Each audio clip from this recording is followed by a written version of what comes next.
당시 대통령이었던 전두환의 미얀마 순방 이틀째인 10월 9일의 공식 일정은 오전 10시 30분에 아웅산 장군의 묘소를 참배하는 것이었고요. 행사를 위해서 정부 수행원들과 기자들은 먼저 인야 레이크 호텔에서 아웅산 묘소로 별도 승용차편으로 이동해서 10시 18분쯤 아웅산 묘소에 가장 먼저 도착했습니다. 나머지 수행원들은 영빈관에서 의전 행렬대의 선발대로 10시 10분경에 아웅산 묘소로 출발해서 서석준 부총리 등 일행들과 최종 합류하는 것이었고요. 도착한 수행원들은 곧 각하가 오실 테니 모두 자리에 정렬하자. 이 대사의 말에 수행원들은 모두 2열 횡대로 도열을 했고요. 기자들도 촬영 준비를 하는 등 분주했습니다.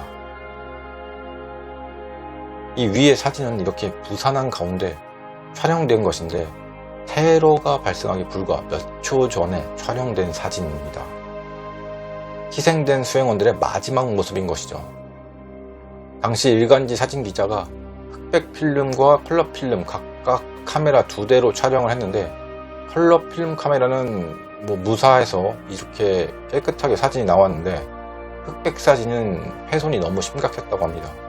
참사 직전 흑백 사진인데 사진의 왼쪽 아래가 뿌옇게 바랜 게 이게 피 때문에 그래요. 그 기자의 혈흔이고요.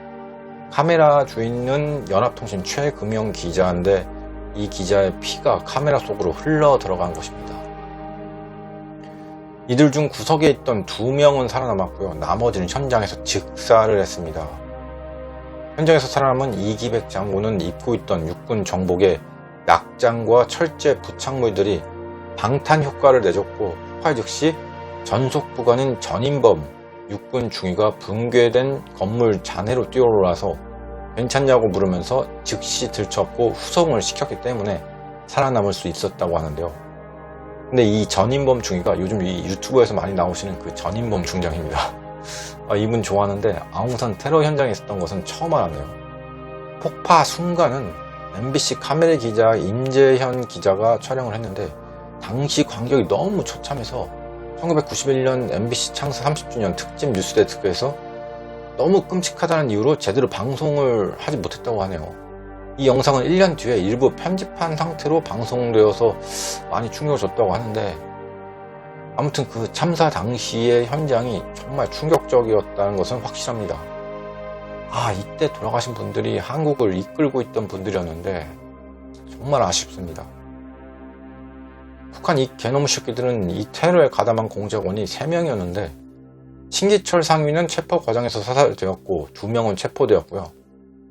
이 국가원 수호나 우방구 국가원서에 대한 암살을 시도할 경우 사형에 처해지는 미얀마 형법에 의해서 2사람 모두 사형을 선고받았고 1명은 1984년에 사형되었고 다른 1명은 수사에 협조한 점을 참작해서 사형은 집행되지 않고 여생을 그곳에서 보내다가 2008년에 간질환으로 옥사했다고 합니다.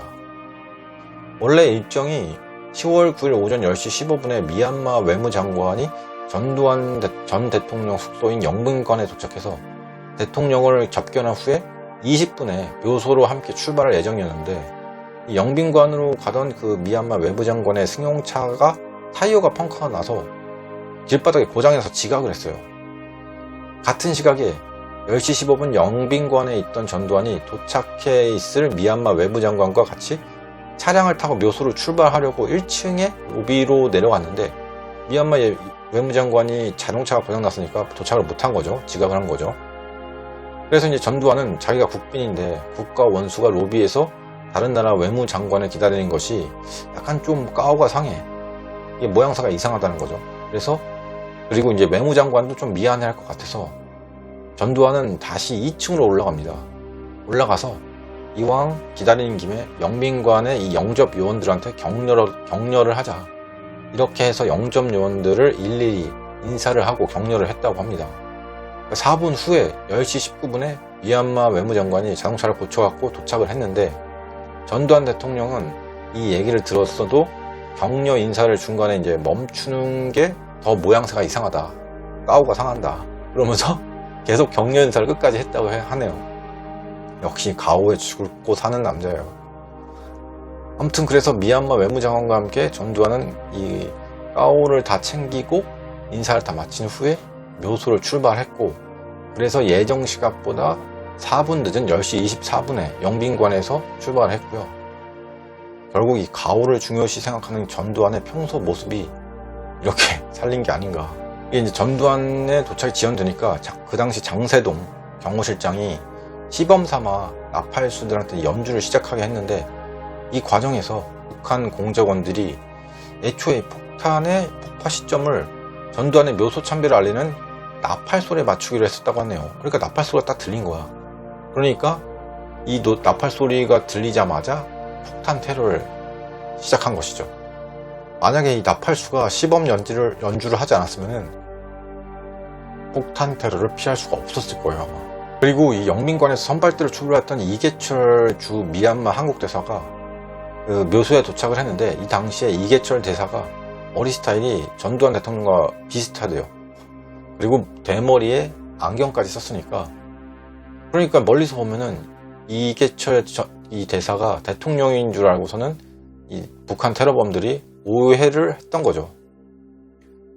그러니까 결국적으로는 전두환의 이 기적 같은 테러를 피하게 되었던 이유가, 당시 미얀마 외무장관이 탑승한 자동차에 타이어 펑크가 나서 지각을 한 거, 그리고 미얀마 외무장관이 도착하지 않아서 전두환이 외무장관 기다리는 게 까오가 살지 않으니까 그냥 영접 요원들과 인사를 했고, 미얀마 외무장관이 도착은 했지만 이 영접 요원들과 인사를 하는 거를 멈추는 게 또 까오가 살지 않으니까 계속 인사를 한 거예요, 끝날 때까지.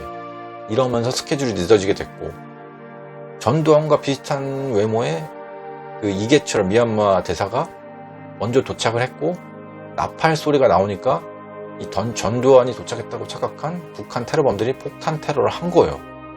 이 모든 게 콤비네이션으로 되면서 최악의 참사였던 아웅산 테러를 전두환은 피한 거예요. 뭐 아무튼 운이 대단한 그런 남자라고 볼 수 있고요. 다시는 일어나면 안 되고, 저도 궁금했어요. 왜 하필 밤마였고, 그리고 왜 어떻게 전두환은 이거를 피할 수 있었냐. 지금까지 아웅산 폭탄 테러에 대해서 한번 알아봤는데, 도움이 되셨다면 구독, 좋아요 부탁드립니다.